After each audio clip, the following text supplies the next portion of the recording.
There's sea level is level. Everywhere you go at sea level it's sea level. There's no bending the ocean around a spinning ball.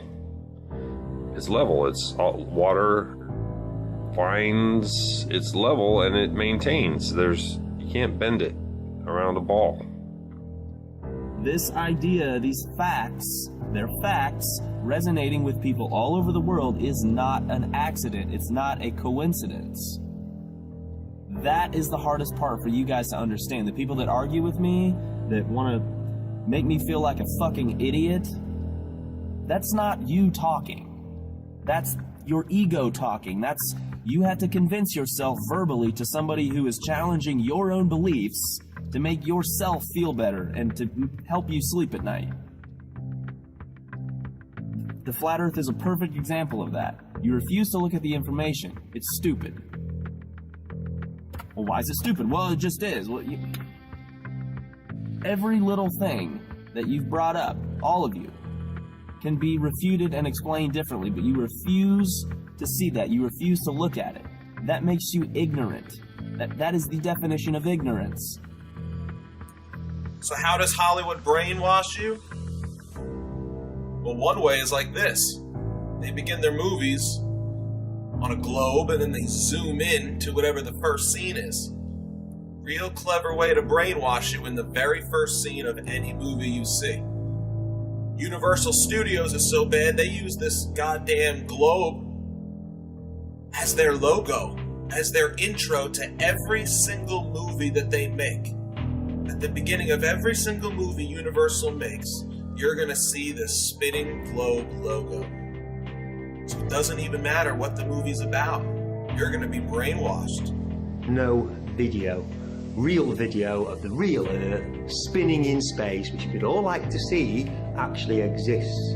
This is what he's shown. This is last year from the Discover satellite, the Epic camera. This is actually the dark side of the moon. Going past the Earth. There's the Earth spinning. And there's the dark side of the moon. The only problem with that is the moon's supposed to be orbiting the Earth, not just flying straight past it. Your eyes aren't fooled, yeah? You've got your own senses, trust your senses. This is clearly CGI, but you go to NASA's website and they will claim this was taken from 1 million miles away from Earth by the Discover satellite. You'll notice also that the clouds don't really move. I mean, they move across, but they don't change, don't swirl, they don't change direction. 5 hours, 3:50 to 8:45 is nearly 5 hours of time-lapse photography. Those clouds do not move at all. You ever been mindfucked before?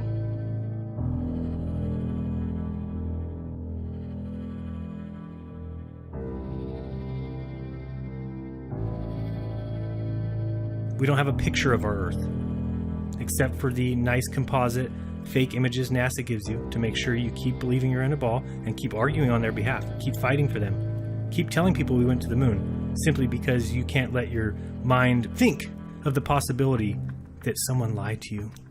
The government lied to you. They can't lie. They're my government. Believe me, it's hard for all of us. That's crazy. The government doesn't lie to people. I was a huge Star Wars fan. Very, very disappointed to find out that I'm just being programmed. Again, it's a multi-pronged approach. To show you they're not trying to pretend that Star Wars is real in any way, but again, it's impressing your brain again and again and again that the space and planets and spaceships and they're all round and everything else, okay? It's Hollywood. So now we've got the ISS. Does this look solid? Does this look like a solid machine to you? But how do we know these are real? We don't. But I tell you what you don't see from the ISS, which you really should and you never do, is one of the 17,000 satellites that are also supposed to be spinning around up there as well. What difference does it make if it's a globe or if it's flat?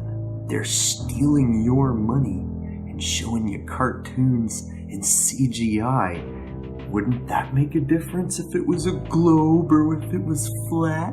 Because they keep showing you cartoons of a globe. They show you CGI of a globe. They show you Hollywood trickery of a globe. They're stealing your fucking money. If it's flat, that begs the question, hey, what the hell hell have you been showing us this ball for all this time? What have you been doing with our money? Did you guys go to space? Is evolution actually real? Did you guys just make this shit up? See, these are the questions we need to be asking. There might be more land out there to be discovered. There might be a fucking firmament up there. We don't know. They've stolen our mind from us and stuck us on a cartoon ball. We are being lied to, controlled, manipulated, stolen from, and I'm not going to stop speaking out. There's a quote by Tesla. Today's scientists have substituted mathematics for experiments, and they wander off through equation after equation and eventually build a structure which has no relation to reality. That's what happened with the globe theory. Everybody knew the world was flat until one day some guy came along and said, "Oh no, it's a ball. We're spinning through space. We're circling the sun." A lie is a lie, even if everybody believes it. And truth is truth, even if no one believes it. Ptolemy refined a system with Earth at the center. For 1,500 years, Ptolemy's system was used as the basis of astronomy and calendars, and it worked quite well. Copernicus hated that, and Copernicus set about to undo Ptolemy's greatest discovery. While working at the request of Pope Leo X on improvements to the Julian calendar, Copernicus conceived what turned out to be the foundational idea of modernity itself. The idea that the Earth moved. Not all were persuaded by Copernicus, however. The greatest astronomer of the time, Tycho Brahe, developed a new geocentric model.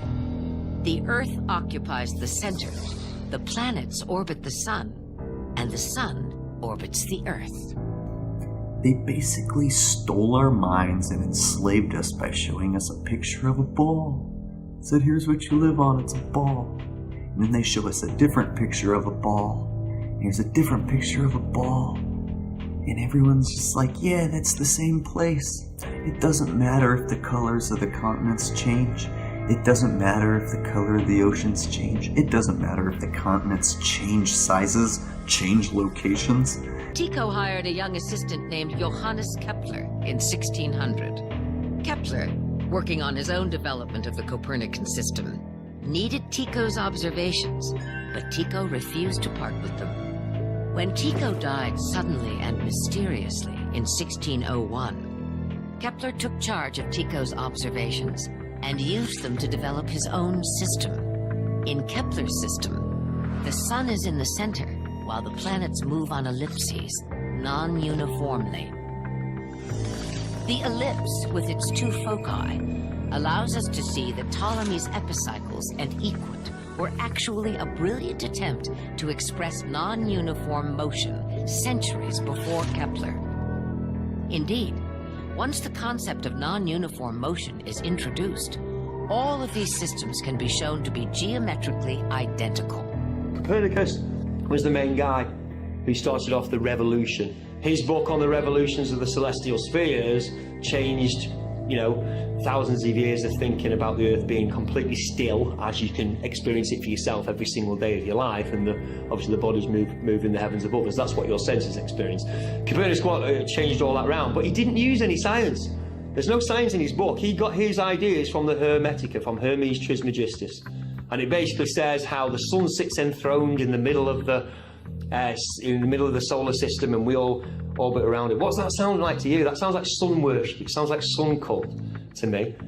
Because later on, I'm going to show you, Fred Hoyle was another astronomer, he said there's no difference in the mathematics, whether it's geocentric or heliocentric, whether the sun moves around the Earth moves around the sun, the maths works the same, exactly the way. The connections between, just from the imaging, I wouldn't